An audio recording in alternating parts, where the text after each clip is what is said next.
So ayun mga kasipat, good afternoon sa inyo. So kung makikita nyo, nandito tayo sa Palayan. Hindi tayo ngayon magte-test or magpaputok ng ating unit sa competition. So ang gagawin natin ngayon is magpapatrolhan tayo. So ang gagawin natin is mag-hunt lang tayo. Kahit mga 3 piraso lang, okay na yon. Gawin nating tinolang manok yung makukuha natin dito. So ayun mga kasipat, patrol hunt lang tayo, wala tayong gagamitin na Bluetooth. And then the same time, ito yung pang competition ko, ginamit ko munang pang hunting kasi wala na rin si M3. So ang gagawin natin is kukuha lang tayo kahit konti, pang kain lang. And then kung makikita nyo, nandito tayo. So yung puno ng mangga is nasa 58 meters yan. And yung puno naman ng kabugaw or yung suha dito sa amin is nasa 81 meters. So ang gagawin natin is gagapangin natin yan kasi nakapag 0 lang tayo hanggang 70 meters. So di na tayo nakapag 0 ng hanggang 80. So from 20 to 30 at 70 meters lang yung na 0 natin mga kasipat. So ang gagawin natin is gagapangin natin yan hanggang umabot tayo ng 70 meters. So yan yung dalawang yan yung ating babantayan mga kasipat. So stay tuned lang po kayo mga kasipat, patrol hunt muna tayo.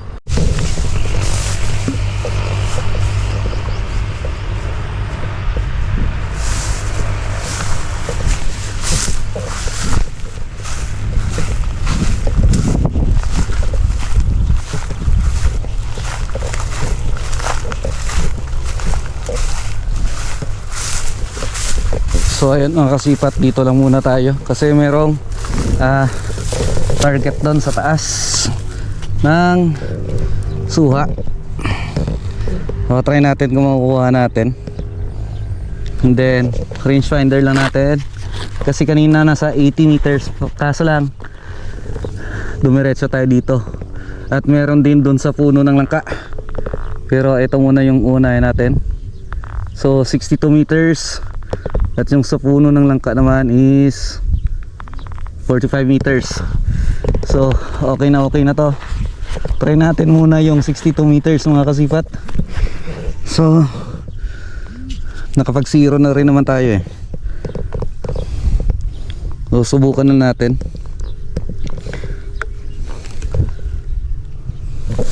Okay, so pwesto lang tayo. Then 62 meters.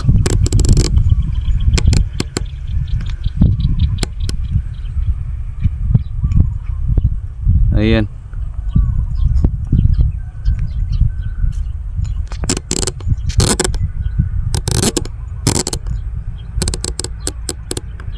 Okay. Ayan. So masyadong malakas ang hangin, dami nila dun oh. Videohan na natin. Ayan, naka-video na pala. Ayun oh, 2. Tapos ayun oh, ang dami nila doon. So ito lang yung kukunin natin. Ayan, sana matamaan.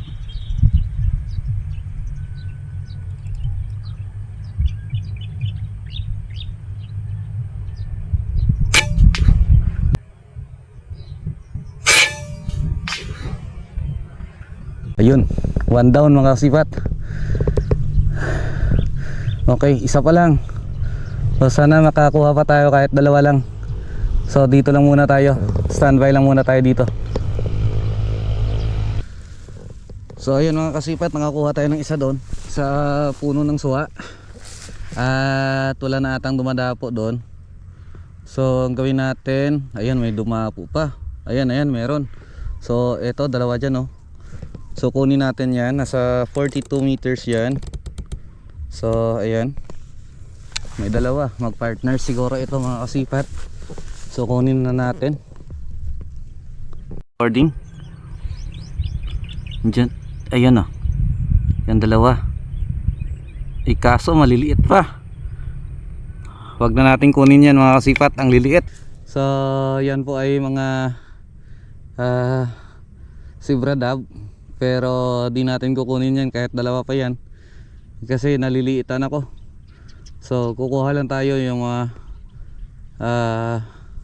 collar dove o di kaya yung mga spotted dove. So may mga dumadapo pang iba pero di na natin yan kukunin.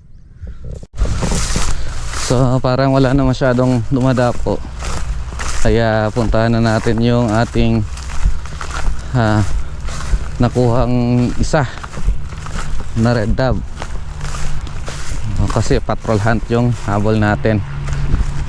May mga lumilipad pa. Ayun, no? Kasi summer na at marami ng ibon na kumakain ng palay, especially dito. Ayan, no? Kasi luto na pala ito. So dito tayo sa kabila.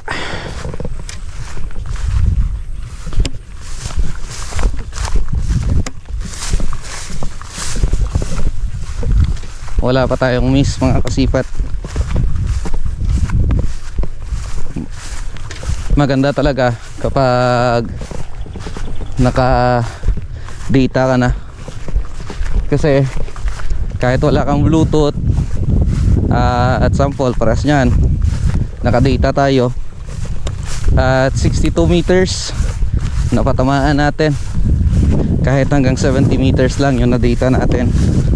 So maigi, before tayo mag hunt mga kasipat, test muna natin yung ating unit at tignan,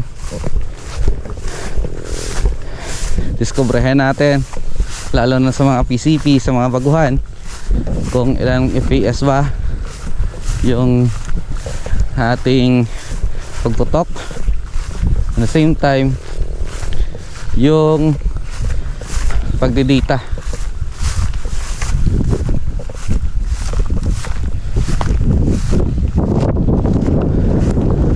Ayun, merong mga ibon dun sa may suha. So dito lang tayo makakasipat na daan. Uy, ayun, may isa sa taas. Ay, hindi yan. Hindi yan, hindi tayo kukuha niyan.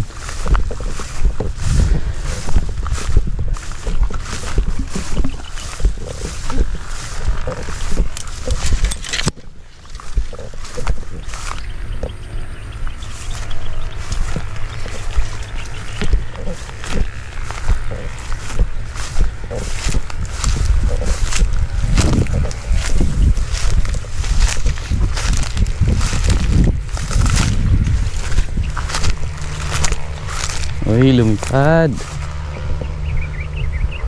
Pero hindi talaga kasi yan yung mga kukunin natin eh.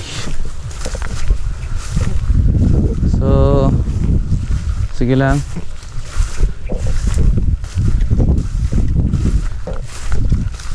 Marami pa siguro yan mamaya.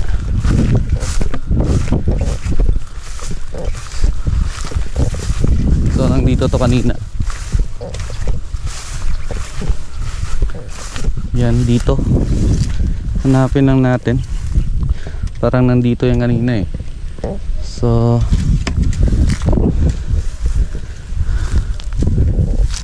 ayan.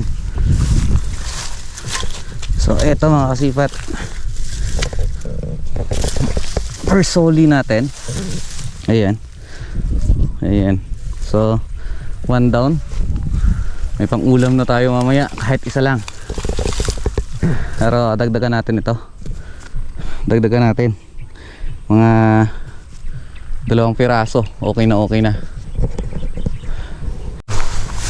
Ayun mga kasipat, bali mahirap dahil wala tayong bluetooth, kasi nagplano tayo patrol hunt lang.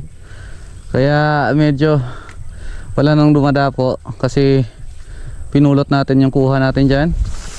Pero punta tayo dito.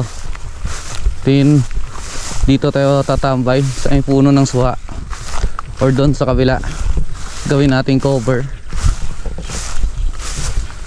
kasi dati ito yung ating spot. Ayan. So dito tayo naglalagay ng ating kura. So medyo hindi na naasikaso. At dito rin tayo nag-umpisa mga kasipat sa paghahunting. So ito dati yung kura natin. Ngayon lang natin pinuntahan ng ilang mga mag-iisang taon na ata. So makikita nyo, ito na yung bakas ng lugar natin. So yan yung mga ano natin na target natin dati, yung mga spot. At ito, so dati second focal plane lang yung gamit natin. Hindi pa tayo marunong gumamit ng scope kung paano ba gamitin. So napakahirap dati, kahit malapit di ako makakatama. So ngayon marunong na ako dahil nakakilala tayo ng mga kasama natin sa Erganing. So ayun, medyo kayang-kaya na kahit malayuan. So mas maganda siguro ayusin ko na lang to dahil hunting season na rin naman at darating ang panahon dito na naman ulit tayo mga kasipat. So mas maganda itong lugar na to gawing ano sana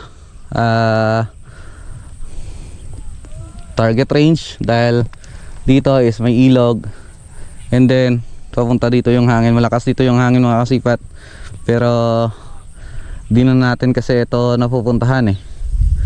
May isa pang nakadapo doon, pero di muna natin kukunin yan. Ayusin ko muna ito mga kasipat.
Mga kasipat, may nakuha pa tayong isang red dove dyan sa may puno ng Madre Cacao, sa sanga ng Madre Cacao. So nasa 20 meters lang yan mga kasipat. And then meron tayong dalawang nakuha doon sa may puno ng langka. So kukunin lang natin mga kasipat. So meron na tayong 4. And then ang gagawin natin after natin kunin yung dalawa doon, balik tayo doon sa dati natang pwesto. At kahit mainit doon, dumadapo sila dito sa dalawang kahoy na to. So dagdagan natin kahit isa lang. So ayun mga kasipat, pull out na tayo. So within 30 minutes na nandito tayo mga kasipat, is 4 yung natapatamaan natin. But then kasamang palad, ayan may lumilipad pa pala doon. Hindi na natin nakita. So sa kasamaang palad mga kasipat, out of 4, tatlo lang yung na-recover natin kasi masukal talaga yung area na yan. Ayan dyan oh. So may mga palay kasi kaya mahirap din hanapin. Tsaka yung isang nakita natin mga kasipat is parang may kinagat ng daga. So ito lang yung nakuha natin ngayong araw. So tatlo, pero goods na rin to mga kasipat dahil pang ulam lang naman yung hanap natin at hindi pang piyestahan. So ayun mga kasipat, sa mga kasamahan nating hunters dyan, so good afternoon po sa inyong lahat. Big shout out po sa inyo. At yun, maging responsable po tayo sana sa pag-hunting mga kasipat. So wag sana tayong kumuha ng maramihan, konti lang yung kunin natin. At yung kukunin lang natin is dapat nandun lang talaga sa listahan natin. Wag lang tayo sumobra kasi baka maubos din naman lahat ng mga wild doves dito sa atin. So tatlo lang muna mga kasipat kasi pang ulam din naman yung hanap natin eh. So ayun mga kasipat, big shout out sa inyong lahat, sa mga supporters ko, subscribers ko, maraming salamat. At kung nagustuhan nyo yung ating patrol hunt ngayong araw, paki-like na lang ng video, subscribe and share my video mga kasipat. So ayun, maraming salamat po sa inyo. God bless you all and keep safe always.